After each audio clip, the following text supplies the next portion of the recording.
qué quería ir? ¿A dónde quería llegar con la presentación de estos diferentes artistas? En que ya lo vimos con Giotto, de que hubo un cambio en la consideración de los artistas en este periodo en particular, en el Renacimiento. Habíamos visto de que los artistas durante la Edad Media eran considerados algo así como artesanos, ¿sí? No pasaba su producción, no revestía relevancia respecto de otras formas de la producción, como la producción literaria o la producción poética, que sí estaban como reconocidas dentro de un campo de lo artístico, y sus autores, sus ejecutores, eran reconocidos formalmente. En las artes visuales, en las diferentes formas de la producción de las artes visuales, los artistas no eran considerados como tales, sino que eran considerados como artesanos. En este Renacimiento, y a partir de la figura de Giotto, ¿se acuerdan que Giotto empieza a ser, a partir de sus trabajos, reconocido por sus coetáneos, por la gente que vivía en su tiempo, y empieza a ser buscado y empieza a cubrirse de cierta fama, que va a cambiar la forma de relacionarse, el rol de los artistas dentro de la sociedad y cómo esta sociedad los va a considerar a los artistas en el Renacimiento. Esto va a ser un proceso, este paso de artesanos a intelectuales, se va a dar en el tiempo, en el paso del 480 al 580. Recuerden que esta es la clasificación temporal que hacemos dentro del Renacimiento para referirnos al siglo 1400, al año 1400 y al siglo 1500. ¿Sí? El paso del 480, del 400 al 500, va a ser el escenario en donde se va a dar esta transformación de los artistas de artesanos a intelectuales libres, como nos dice Hauser, por ejemplo. En el 480, en el primer Renacimiento, o en el Renacimiento temprano, tiene todavía un fuerte carácter artesanal. Los artistas de este momento trabajan como bajo las órdenes de los clientes, trabajan con los encargos que estos clientes les realizan. Los artistas en el 480 no se forman en academias ni en escuelas, sino que todo su recorrido formativo lo hacen en talleres, ¿sí? En diversos talleres que todavía están muy asociados a las formas gremiales de producción que venían de la Edad Media, y en esos talleres es donde se forman, y no es el talento propio de los artistas individuales los que les da el derecho a ejercer o a producir dentro del campo artístico, sino los aprendizajes que se realizaban en esos talleres, que tenían todavía esa forma del aprendizaje gremial. En estos talleres, una obra de arte, un encargo que entraba a estos talleres, no era producido por una sola persona, no era el producto de la expresión autónoma de un artista, sino que era una construcción colectiva. Por ejemplo, se encargaba a un taller la realización de una gran pintura para una iglesia, y todos los integrantes del taller participaban en mayor y en menor medida en la producción de esa pintura. Cuando entraban los pequeños discípulos a los talleres, a formarse en los talleres, que muchas veces entraban de niños, empezaban haciendo trabajos menores, de organización de taller, el preparado de los pigmentos, el preparado de las pinturas, el preparado de las diferentes cosas, y a medida que iban avanzando en sus conocimientos, a medida que iban haciendo estos aprendizajes bajo la tutela de los maestros o los directores de los talleres, se les iba dando cada vez más participación en la producción de esas obras de arte que eran encargadas al taller. No todos los talleres, sin embargo, eran iguales en el 480. Había algunos talleres que eran como más afamados o eran más reconocidos que otros. Había algunos directores de talleres que, aparte de ser conocidos o reconocidos como directores de talleres, eran también grandes artistas. Es el caso, por ejemplo, del taller de Verrocchio, en Florencia, a donde asiste y se forma Leonardo da Vinci, ¿sí? Verrocchio ya era un artista reconocido y su taller estaba como mejor posicionado que otros talleres, y muchos aprendices intentaban entrar y formarse en ese taller porque estaba bajo la dirección de este gran maestro y aprendían de una persona, aprendían ya de un gran maestro, no de un trabajador, un artesano común y corriente, sino ya aprendían de un maestro. En estos talleres la formación era a través de la imitación de los modos propios del maestro o del director de este taller. En el taller del Verrocchio se aprendía a pintar a la manera de Verrocchio, ¿no? Se aprendía con los conocimientos de Verrocchio y era común a veces la interpretación de la vida en estos talleres, que a veces los alumnos llegaban a superar a su maestro, ¿no? Es el caso justamente de Verrocchio y Leonardo, que Leonardo entra de joven a trabajar en su taller, y podemos ver algunos trabajos que salieron de ese taller en el que se nota la mano de Leonardo, se nota la evolución de Leonardo, se nota el estilo de Leonardo, y cómo finalmente ese alumno termina superando en los modos de producción al estilo de su maestro, ¿no? Pero estos talleres, esta vida artesanal, muy vinculado a lo artesanal que se da en los talleres, paulatinamente, en este paso del 400 al 500, se empieza a diluir. Uno de los caracteres que lo enmarcan dentro de este modo de trabajo artesanal, dice Hauser, es que en estos talleres no solamente se producían obras de arte, sino que se producían diferentes cosas que se iban encargando, diferentes elementos que se iban encargando, que no solamente eran objetos artísticos. Por ejemplo, se podían producir desde banderas hasta muestras en cartones pintados para una tapicería, ¿sí? A la vez que se producía una gran obra para una corte o para un principado o para una iglesia, ¿sí? Había una convivencia en los modos de producción y en los objetos producidos que no solamente estaban vinculados a lo artístico. Pero lo que sucede es que va a haber una creciente demanda artística y una subida general de los precios que va a ir disminuyendo la presencia de este trayecto formativo en los talleres en pos de un trayecto formativo más individual y que va a permitir a los artistas emanciparse y separarse de este modo de producir propio de los talleres para centrarse en un modo de producir más individual y ya no reglado por las formas tradicionales de estos talleres artesanales. Por ejemplo, el caso de Leonardo da Vinci, que proponía la sustitución de la imitación de los maestros como forma de estudios, la imitación esta que se generaba en los talleres, lo proponía que se cambie, que se sustituya por el estudio de la naturaleza como en la formación artística. En el estudio de la naturaleza, decía Leonardo, debían encontrarse y extraerse de ella los modos racionales y las leyes que la regulaban, y esa debía ser la formación que los artistas debían recorrer. En esta propuesta de Leonardo se marcaba como el triunfo de este naturalismo propio del Renacimiento y del racionalismo, ¿no? Del extraer de la naturaleza estas leyes racionales de organización, lo que hace es erosionar las formas tradicionales de formación y de educación que tenían los artistas. Esta sustitución de los modos formativos, de los modos educacionales de los artistas, esta disolución del taller, se va a acompañar también con un proceso que Hauser lo denomina como un desplazamiento de la atención desde las obras de arte hacia la figura del artista.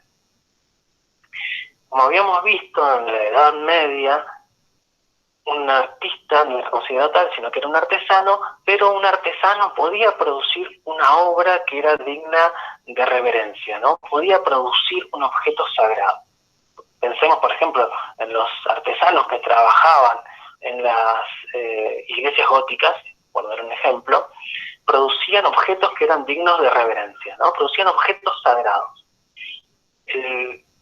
la atención, el foco de atención, ahí estaba puesto en el objeto producido, y este objeto producido estaba separado de la vida individual de quien lo producía, ¿no?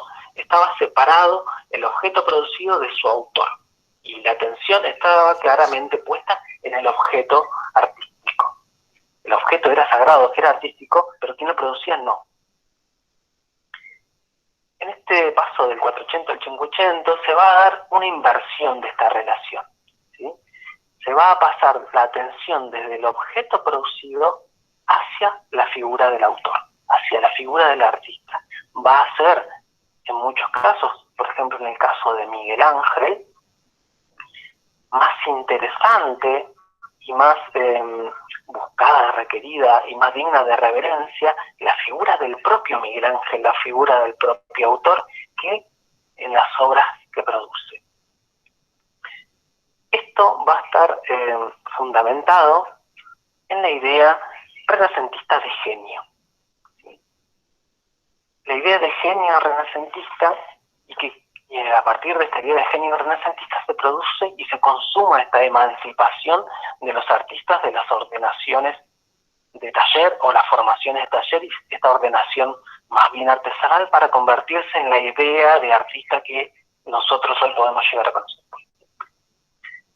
Esta idea de genio tiene ciertas características y tiene también una cronología, tiene una cierta herencia, ya que tiene sus raíces en el mundo grecorromano, en el mundo griego y romano, en el cual los artistas del Renacimiento posaban sus ojos, ¿no?, del mundo griego y romano, en el cual estos artistas del Renacimiento querían volver a la vida, ¿no?, querían renacer de ese mundo clásico. Para los griegos, en la antigüedad, el estado ideal de creación artística consistía en el endiosamiento. Utilizan una palabra que es entusiasmo, que es etimológicamente significaba tener el Dios adentro, ¿no? Tener el Dios en el cuerpo, tener el Dios o la musa en el cuerpo. El momento creativo para los antiguos griegos era una suerte de posesión divina en el cual las musas o el Dios se compenetraba, se introducía en el cuerpo de un artista que se transformaba en una especie de medium, un medio el cual el Dios usaba para expresarse, ¿no? Se manifestaba el Dios a través del cuerpo de una persona. Los poetas tenían una especie de rapto místico, una especie de posesión mística que los hacía producir su poesía, ¿sí? Su poesía era un trabajo conjunto entre el cuerpo del poeta y el Dios que se personificaba en él.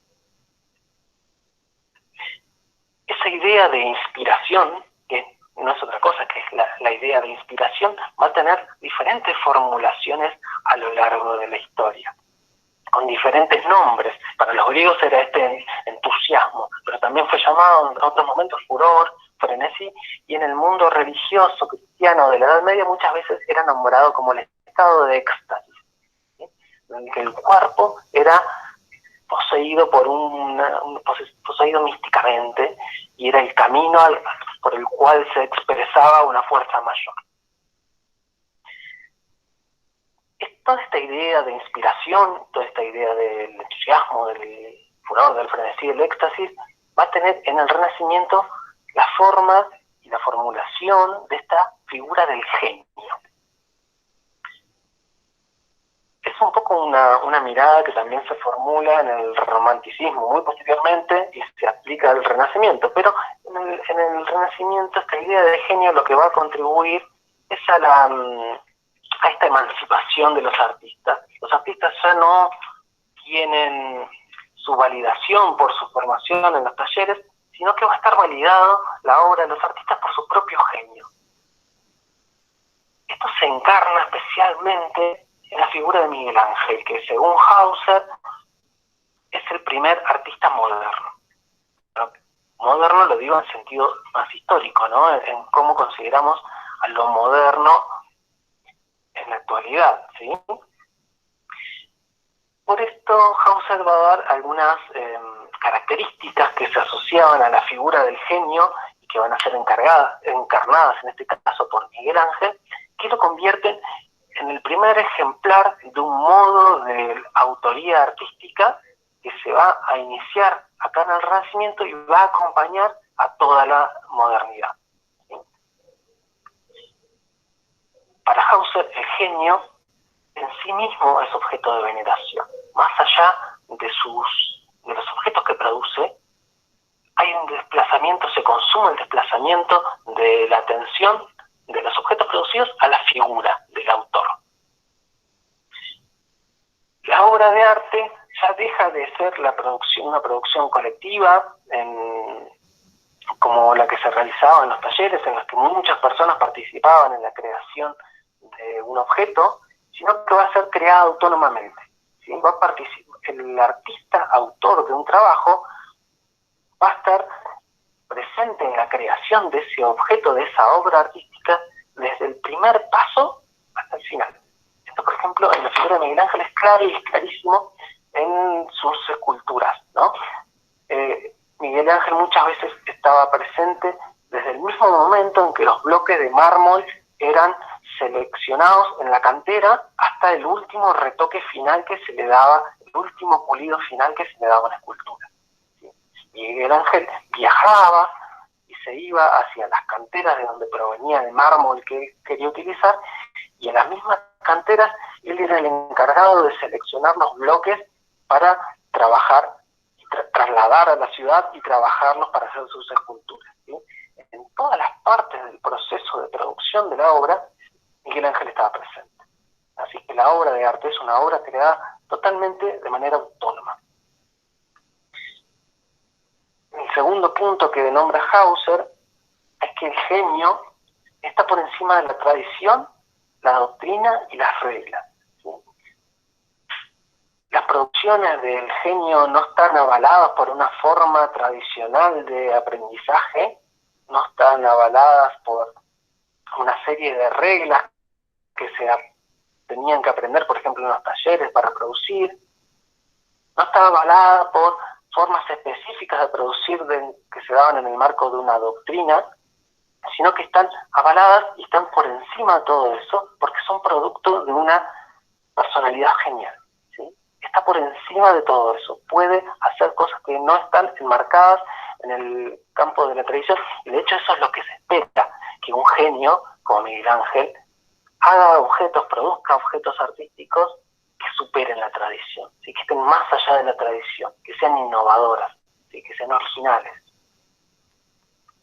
La obra entonces, y ese es el tercer punto, no recibe su validación, su ley, dice Hauser, se refiere a su validación como objeto de arte en vinculación a una tradición, a una forma de producir tradicional, sino directamente de su autor. Una obra era válida, un objeto artístico era tal porque lo hacía un genio, porque lo hacía Miguel Ángel. Y el cuarto punto, por ejemplo, es lo que veníamos hablando. La personalidad del artista es más profunda y más rica que la obra, porque se considera o se empieza a considerar de que en una obra, por más perfecta que esta fuera, por más compleja, novedosa, por más fantástica que esta fuera, no se podía objetivar, no se podía llevar a lo concreto, al mundo de lo concreto, la enorme capacidad, la posibilidad de producción y la potencia propia de un genio. ¿Sí? Siempre había algo más que quedaba por fuera de la obra de arte. La figura del genio era más interesante, era más rica. Siempre un genio podía dar más que lo que producía. ¿Sí? No se alcanza a objetivar la figura de genio en las cosas que él produce. Otra de las características del genio es que su fuerza creadora, su genio, su creatividad es innata. Esto quiere decir que no se le ha enseñado a nadie, sino el genio no ha sido producido por un proceso de aprendizaje en un taller, sino que un genio ya ha nacido genio. No hay quien lo convierta en genio, sino que el genio es una fuerza natural, una fuerza sobrehumana que es innata, es propia del genio el hecho de serlo. Y por lo tanto también es intransferible. No se puede enseñar a ser genio. Miguel Ángel no podía enseñarle a otros a ser genio, porque era su propia característica individual. Miguel Ángel, de hecho, va a ejercer la mayoría de sus trabajos sin ayudantes, algo que, como veíamos en los talleres, era totalmente lo contrario, ¿sí?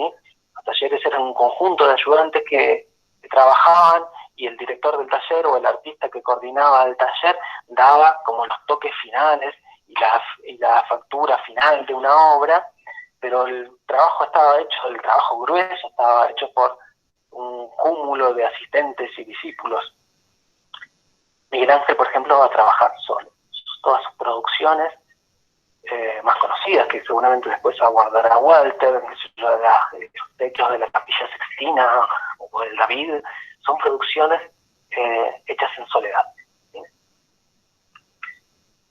Por esto que el genio tiene una ley propia y es excepcional, no hay otras maneras, no se puede comparar un genio con otro, es único e irrepetible. Y una de las características que también dice Hauser, que es una de las particularidades del genio, es que a partir de esta genialidad se justifica su exotismo. Las biografías de estos artistas que se empiezan a recopilar, se empiezan a escribir las biografías de estos artistas. Por ejemplo, hay un personaje que se llama Giorgio Vasari, que va a publicar un texto donde se relataban las diferentes anécdotas de la vida de los artistas del Renacimiento, ¿no? Lo va a publicar en el mismo Renacimiento, es un artista, también Giorgio Vasari es un artista. Ahí podemos ver dos cosas, que por ejemplo, era interesante conocer la vida de los artistas, ¿no? Por eso Giorgio Vasari escribe un libro sobre anécdotas de las vidas de estos artistas. Lo que podemos ver leyendo esas anécdotas que describe Vasari son también los diferentes grados de exotismo que manejaban estos artistas. Al ser considerados genios, al ser figuras prominentes dentro de la vida social, política y cultural del mundo renacentista, también estaba justificado un cierto exotismo, un cierto divismo incluso, que los hacía, por ejemplo, rechazar trabajos, despreciar príncipes y gente muy acaudalada si les caían mal, hacer los trabajos que ellos quisieran, realizar, tener que yo. Miguel Ángel era conocido por tener muy mal humor, ¿sí? Era una persona sumamente irritable, y toda esa ¿cómo se llama? Esa personalidad malhumorada era justificada porque era un genio. Esta figura de genio, entonces, va a ser la figura de los grandes artistas del Renacimiento, que va a acompañar la figura de los grandes artistas del Renacimiento, va a consumar, sumado a su alianza con los intelectuales humanistas que habíamos visto en la clase pasada, la emancipación total del artista de la formación más artesanal propia de la Edad Media y del mundo antiguo, y va a generar esta nueva imagen de artista que se parece a la que conocemos en la actualidad, ¿no? Un artista que es autor de sus propias obras, que tiene una reglamentación particular para su producción, y que es una fuerza que es innata e intransferible.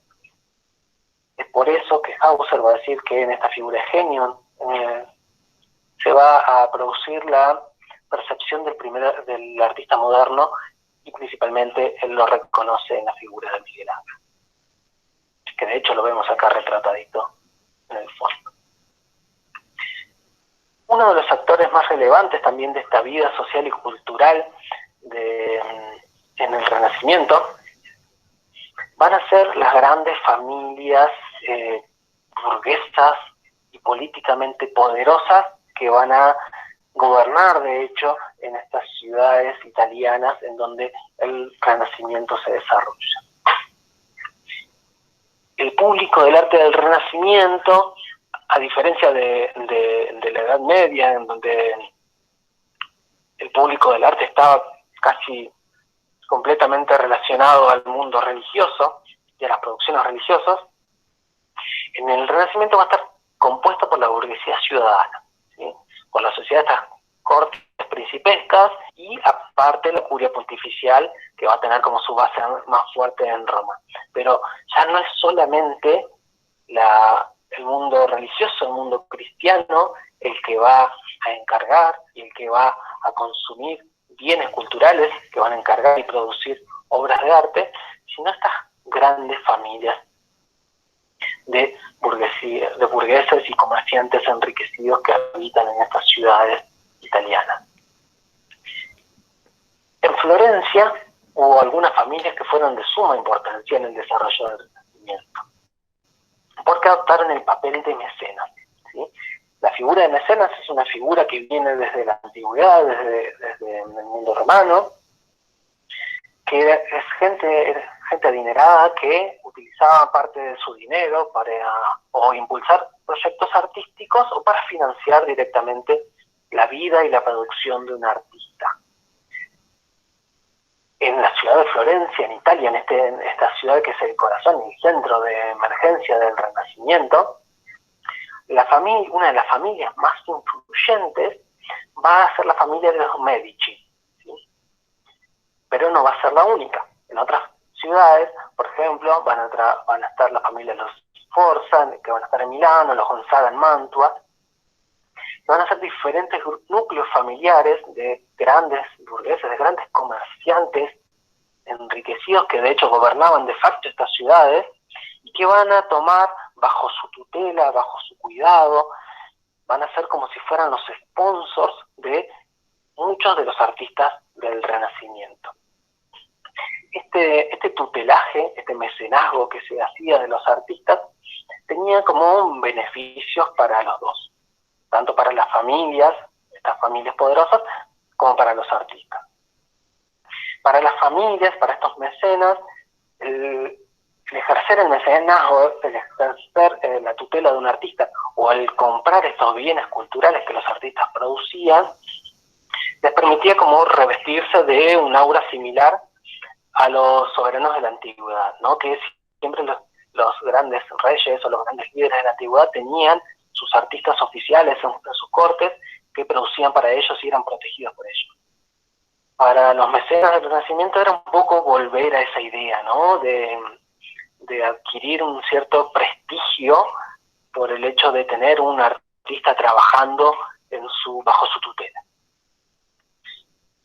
Estas familias entonces del Renacimiento sacaban provecho del mecenazgo para exhibir su poder, básicamente, su poder económico y su poder político a través de la adquisición o el tutelaje de artistas. Y para los artistas significaba la protección política, protección económica y un sustento que les permitía acceder a bibliotecas y producciones culturales que en su vida cotidiana, si no tenían un buen pasar, si no estaban económicamente bien posicionados, era imposible. Artistas como estas familias, como los Medici, van a tener beneficios en esta unión, ¿no? Acá en la imagen, por ejemplo, podemos ver a Lorenzo de Medici, que va a ser uno de los miembros más relevantes de esta familia de los Medici de Florencia, que gobernaban la ciudad de Florencia, y la vida de Lorenzo de Medici va a acompañar el proceso como de florecimiento del Renacimiento ahí en Florencia, ¿sí? Va a coincidir y bajo su mecenazgo va a trabajar Leonardo, va a trabajar Miguel Ángel, va a trabajar,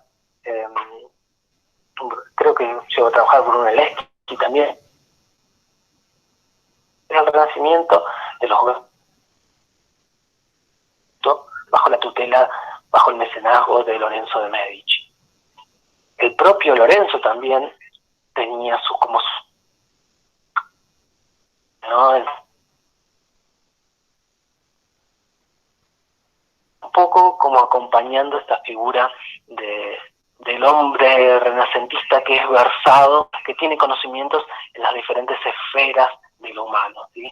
No solo se centraba Lorenzo de Medici en las relaciones políticas o en las relaciones económicas, sino que también tenía conocimiento en los diferentes campos de la vida social renacentista.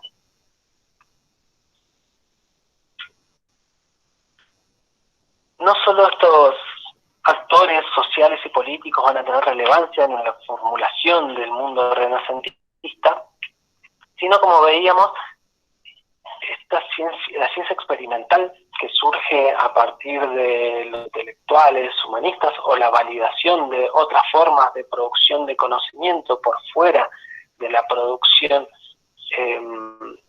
religiosa o bajo las normas del mundo religioso, van a habilitar nuevas formas de conocimiento, de acceder y de interpretar el mundo. Estas diferentes formas de conocimiento también van a tener su influencia en los modos de producción artísticos propios del Renacimiento, porque estos modos de ciencia experimental van a estar basadas en observación y en la experimentación, no solo en un conocimiento meramente especulativo, como podía ser el conocimiento propio de la escolástica, por ejemplo, que solamente era una cuestión mental y deductiva, ¿sí?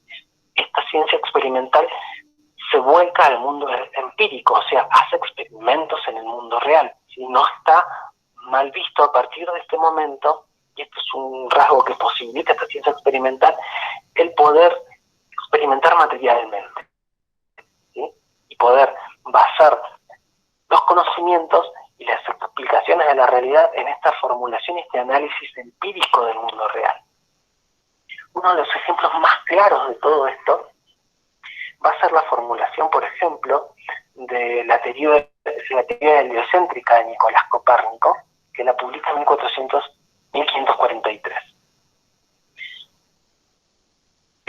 Nicolás Copérnico se había formado en las universidades que habíamos visto en el gótico. ¿Se acuerdan esas universidades que se habían fundado en el siglo XII? La Universidad de Bolonia específicamente va a ser el lugar primero de formación de Nicolás Copérnico, y después va a ir desplazándose por diferentes centros de estudio y haciendo diferentes investigaciones que van a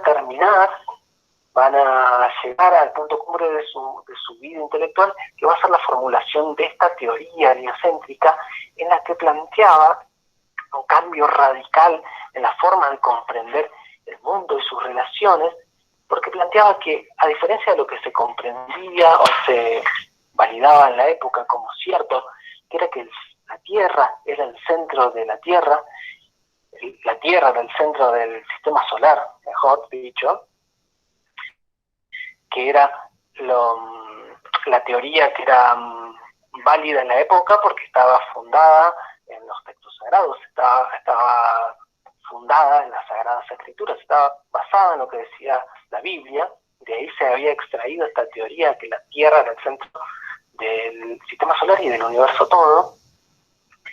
Nicolás Copérnico lo que hace a partir de la experimentación, la observación del movimiento de los cuerpos celestes, la experimentación empírica de esto, hace una formulación que dice que no, la Tierra no es el centro del universo, la Tierra no es el centro del sistema solar. El centro del sistema solar es el Sol, y los diferentes cuerpos celestes, la Tierra, los diferentes planetas que conforman este sistema solar, giran alrededor de este Sol, ¿sí? Esto fue un golpe brutal en los modos de validación del conocimiento, que antes estaban firmemente fundados en los modos religiosos de comprender y de interpretar el mundo, y va a haber un cambio hacia estos modos experimentales y basados en la ciencia empírica de interpretar el mundo, ¿sí? Entran en colisión dos modos de pensar y de interpretar el mundo, ¿sí? Esto no significa que quedan desestimadas todas las formulaciones de verdad basadas en la religión, ¿sí? La verdad revelada y las formas religiosas de interpretar el mundo van a seguir teniendo una fuerte importancia y relevancia en la vida social del Renacimiento y hasta la actualidad. Pero entra en conflicto con estos otros modos de pensar, ¿sí? Un hecho claro que nos marca esa relevancia aún de lo religioso es que Nicolás Copérnico no publica este libro, sino hasta el final de sus días. Lo publica en el año de su muerte, un poco, dicen muchos, temeroso de las represalias que la formulación y la publicación de esta teoría le podía ocasionar, digamos, podía tener fuertes repercusiones y represalias en el mundo religioso, podía ser enjuiciado por hereje, podía ser enjuiciado por la Inquisición, por esta formulación tan radical, este cambio tan radical de la comprensión del mundo, así que espera hasta el final de sus días para hacer esta publicación. De hecho, es prohibido y sus textos son prohibidos durante mucho tiempo. Recién hasta hace muy poco tiempo el Vaticano no se expidió y como que perdonó a la figura de Nicolás Copérnico porque había sido perseguido y había sido prohibido injustamente.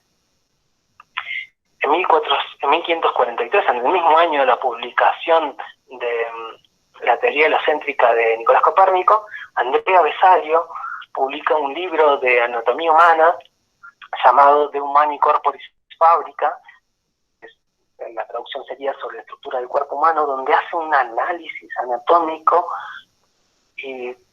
sumamente detallado de los diferentes elementos conformantes del cuerpo humano, alimentando un poco una metáfora que va a ser fuerte en el Renacimiento del cuerpo como máquina. El cuerpo sujeto como a las leyes de la física, en donde los diferentes elementos, los músculos, los órganos y todo funcionan como una maquinaria alimentada por una fuerza diferente, pero que lo emparenta a las otras formas de lo viviente, ¿sí? El hombre es una máquina que se mueve, es una máquina alimentada por un fantasma, como dice Rick. Esta figura metafórica del hombre también cambia la consideración del hombre como objeto final de la creación. Y esta metáfora del cuerpo como máquina también destierra las consideraciones del cuerpo que se alimentaban durante la Edad Media, ¿no? En la que el cuerpo solamente era una especie de carcasa, un receptáculo de algo más importante que era el alma, ¿no? A partir de estos estudios anatómicos hay una revalidación del cuerpo y de la percepción material y la regulación de este cuerpo a partir de leyes naturales y físicas como el resto de la naturaleza. Lo que quiero enmarcar con estas referencias al mundo científico que se van a dar es que lo que principalmente atraviesa el pensamiento del mundo renacentista es una profunda racionalización de la interpretación de la experiencia humana, ¿no? Todas las formas de producción y todas las formas de pensamiento van a atravesar este proceso de racionalización, de volver racional, no estar ya delimitados por una forma metafísica de organización del mundo vinculado a lo religioso, sino una forma racional, ¿sí? Basado en leyes estrictas y de formulación clara y sencilla. Esto va a tener su correlato en el mundo del arte, por ejemplo, en la formulación de Brunelleschi de la perspectiva lineal. La perspectiva lineal es un método de imitar en un espacio tridimensional en una superficie plana, ¿sí? Similar o buscando imitar la percepción del ojo humano. Vamos a ver que esto no es tan cierto, pero lo que en un principio intenta hacer Brunelleschi es esto, la imitación del ojo humano. La representación de profundidad en una superficie bidimensional no es una invención del Renacimiento, ¿sí? Desde siempre y desde la antigüedad ha habido diferentes métodos para poder representar esta profundidad en una superficie plana, crear esta ilusión de profundidad en una superficie plana. Lo que sí es propio del Renacimiento y es propio de la formulación de la perspectiva lineal del Renacimiento es su carácter matemático y racional. ¿Sí? La formulación de Brunelleschi de la perspectiva lineal es una formulación de un espacio matemático, el espacio tridimensional y el espacio del territorio, del espacio general del mundo, se organiza matemáticamente y se puede medir y calcular con exactitud. Es un método racional de organización del espacio. Ustedes ya conocen lo que se trata de la perspectiva, ¿no? Que todas las líneas de un dibujo convergen en un mismo punto de fuga que está ubicado a la altura de la línea de horizonte, que coincide esa línea de horizonte con la altura del ojo del espectador. Este modo de abordar la perspectiva, este modo geométrico y matemático de organizar la perspectiva, tiene un fuerte condimento científico, ¿no? Es un modo racional de abordar la configuración del espacio. Este modo de organizar el espacio concebía el espacio como un todo homogéneo e infinito que se extiende hacia la mirada del espectador, confluye en el ojo del espectador, confluye en un punto específico de la mirada del espectador que es su ojo. La perspectiva lineal de Brunelleschi está basada en algunos experimentos empíricos. Acá vemos la aplicación de la ciencia empírica, la aplicación del mundo, de aplicar los conocimientos al mundo real. Por ejemplo, en el diagrama este que está un poquito acá arriba, vemos un objeto, una forma de experimentación que había ideado Brunelleschi a partir de una tabla pintada donde había pintado el baptisterio de San Juan, basado en las leyes que él había formulado de la perspectiva lineal, y superponía esa imagen a través de esta tabla pintada que tenía un orificio y un espejo que utilizaba para ver y hacer coincidir las diferentes líneas del edificio con las líneas que él mismo había formulado como propias de la perspectiva lineal, ¿no? Como para hacer coincidir, y a partir de la práctica y el ejercicio, la prueba empírica de sus formulaciones teóricas, de esta nueva forma de organizar el espacio y organizar el mundo, ¿no? Esta nueva forma racional de organizar el espacio y de organizar el mundo. Estas leyes de la perspectiva no solo se van a aplicar y se van a extender al mundo de lo pictórico, al mundo del dibujo y al mundo de la pintura, sino que también van a ser aplicadas por Brunelleschi a la arquitectura. Estas ideas de pensamiento racional, de una organización racional de los modos de producir, también va a tener una formulación en lo que se va a considerar la belleza en el Renacimiento, que es otro de los grandes conceptos que se va a traer desde el mundo antiguo, desde este pasado grecorromano que el Renacimiento intenta rescatar y traer a la actualidad, pero va a ser un concepto de belleza particular, ¿no? Conceptos de belleza, al igual que formas de organizar el espacio y crear ilusiones de profundidad, ha habido muchos a lo largo de la historia de la humanidad. Los artistas del Renacimiento van a traer un modelo de belleza propio del mundo griego, pero también va a tener su condimento y su formulación propia dentro del Renacimiento. Podemos asociar claramente las formulaciones de belleza, del concepto de belleza renacentista, a la figura de León Battista Alberti, que fue uno de los primeros teóricos de este Renacimiento. Al igual que los diferentes artistas del Renacimiento, León Battista Alberti desarrollaba su producción en diferentes campos del conocimiento, diferentes campos de la producción. Para él, y lo voy a citar acá, dice: la belleza es una especie de armonía y de correspondencias entre todas las partes que forman una cierta relación, un cierto orden, como lo exige el principio de simetría, que es la ley más elevada y más perfecta de la naturaleza.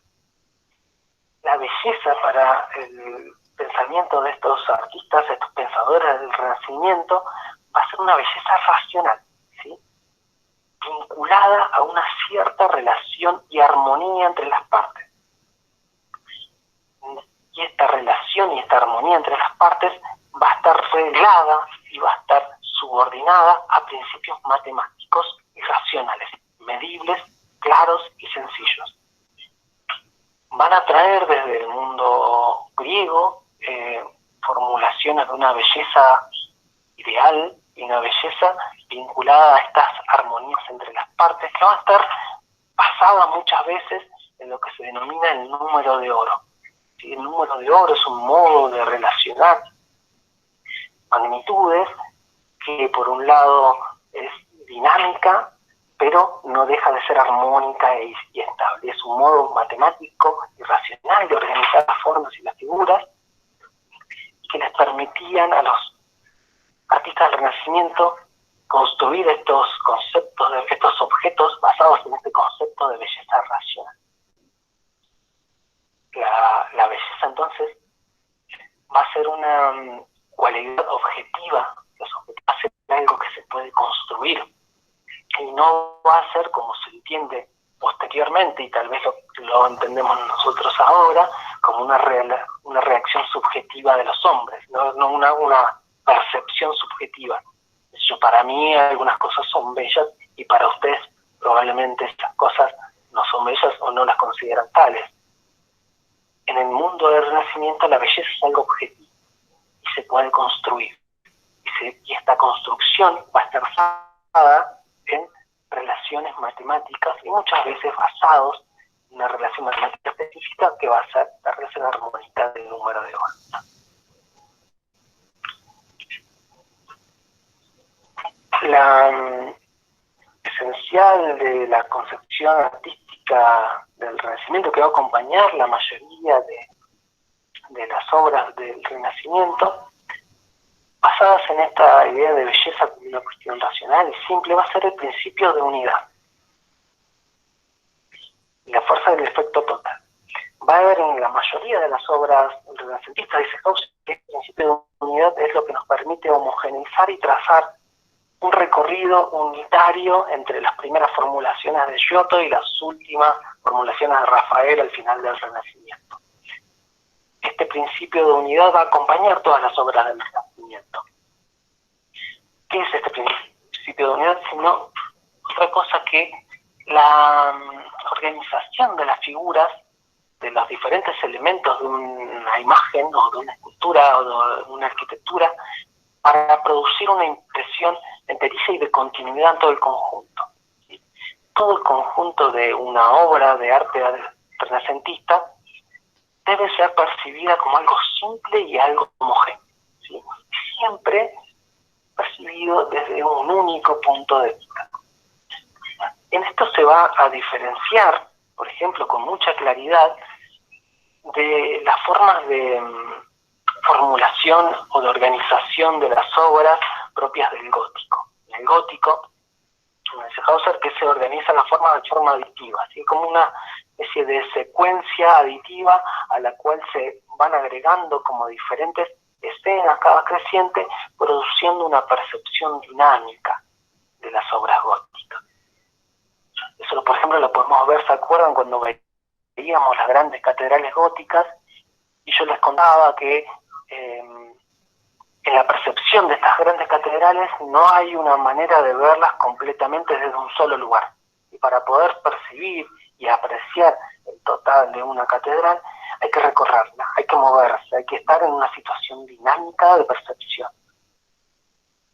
Esto se va a trocar, se va a cambiar en la forma de producir del Renacimiento hacia formas más racionales, formas más estáticas, geométricas de percibir con un único punto de vista posible, que va a ser posible este desarrollo de la perspectiva lineal. Por ejemplo, lo podemos ver en este fresco pintado por Masaccio, en el que el punto de vista es central. No hay necesidad de percibir más cosas que lo que se nos presenta a una primera mirada. Todo el conjunto es relativamente simple y homogéneo. Principalmente está organizado de manera sumamente estable y racional, ¿sí? Como una forma compositiva que va a ser una de las que más se van a utilizar en el Renacimiento, que va a ser la forma del triángulo, ¿no? Una forma compositiva sumamente estable.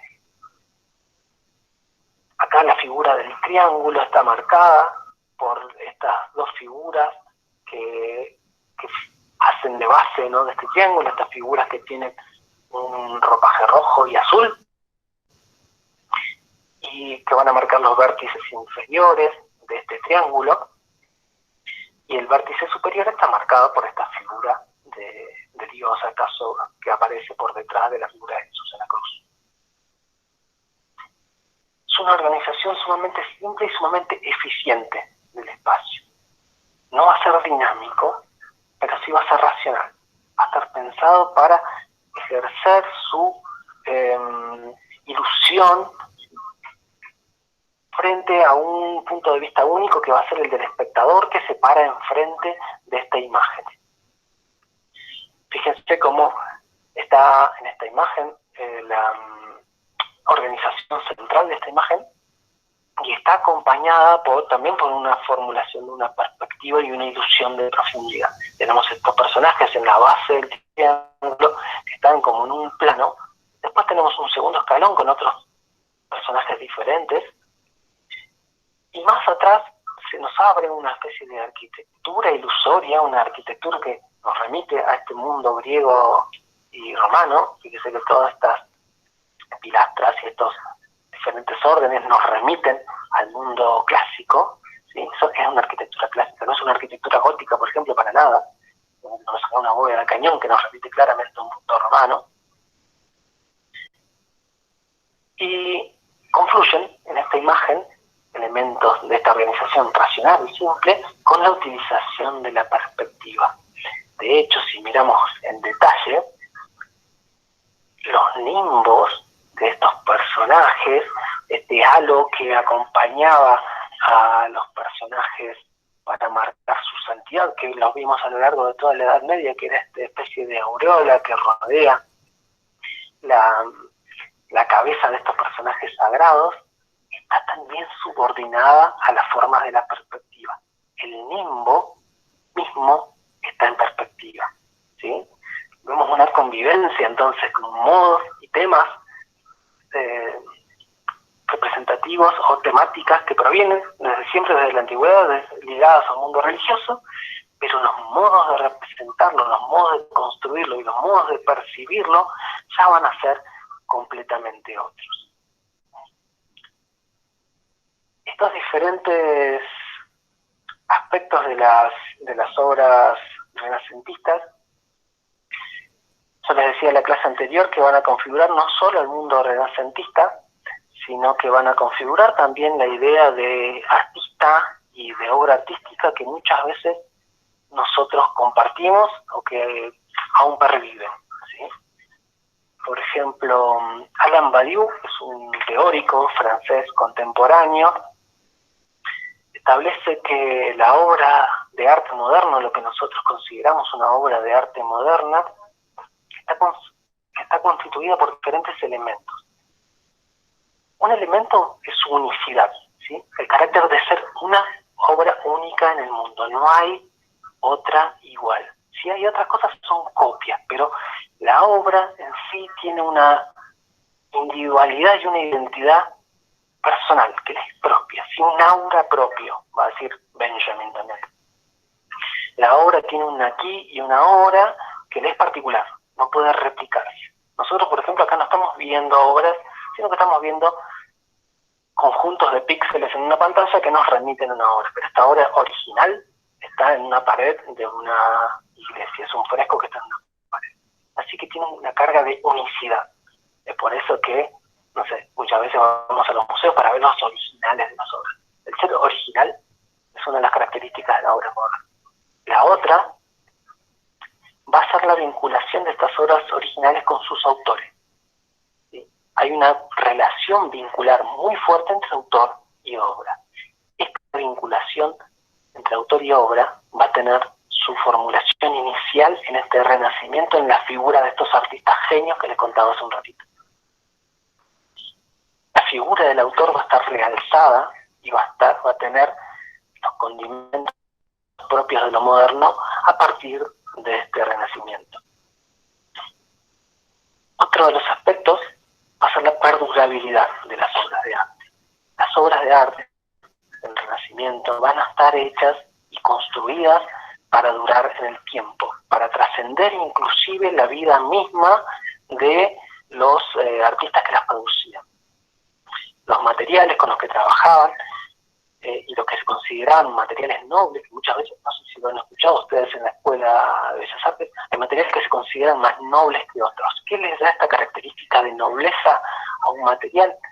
por un lado su maleabilidad, o sea, su capacidad plástica de recibir la impronta de un autor, pero también su posibilidad o su potencial de perdurabilidad en el tiempo.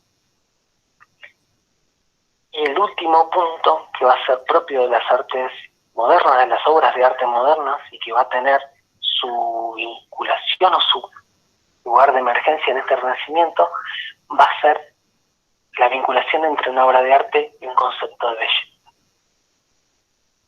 En el Renacimiento esta belleza va a ser de un orden racional y matemático, vinculada muchas veces a la simetría y a la organización geométrica en el espacio. Los cánones de belleza, los cánones son las normas y las normativas propias que organizan lo que se considera belleza y lo que no se considera belleza, van a cambiar durante la historia del arte, pero se va a mantener esta vinculación entre obra de arte y belleza a lo largo de toda la modernidad, y recién va a ser rebatido o repensado con la aparición de las vanguardias históricas en el siglo XX. Así que fíjense que estos 4 aspectos de unicidad, de autoría, de perdurabilidad y de belleza que acompañan la concepción de la obra de arte tienen su formulación inicial en este periodo y en este tiempo que estamos analizando. Así que de aquí reviste la relevancia de comprender y de atravesar y recorrer todo esto que denominamos Renacimiento, y que yo voy a terminar mi parte contextual acá para dejarlos y con Walter la clase que viene, que va a desarrollar como toda la parte artística, el correlato artístico de todas estas cosas que les estuve contando hasta aquí. Nada más. Walter, no Gracias, sé si Mauro. aportar algo más. No, perfecto. No sé si hay alguna pregunta que quieran hacer. Salió súper accidentado, pero salió más o menos. Creo que se escuchó bien. Sí, se escuchó bien. Sí, perfecto. Sí, también. Bueno, salvamos las circunstancias. Ya lo estuvo complicado, pero... Bueno, no sé si tiene alguien alguna pregunta para lo que desarrolló Mauro. Si no, como bien les dijo él, la semana que viene ya empezamos a ver algunos casos puntuales de obra. Vamos a arrancar con arquitectura, escultura y cerramos con pintura. Dale. Así que tenemos ahí como para 3 clases que me van a estar escuchando.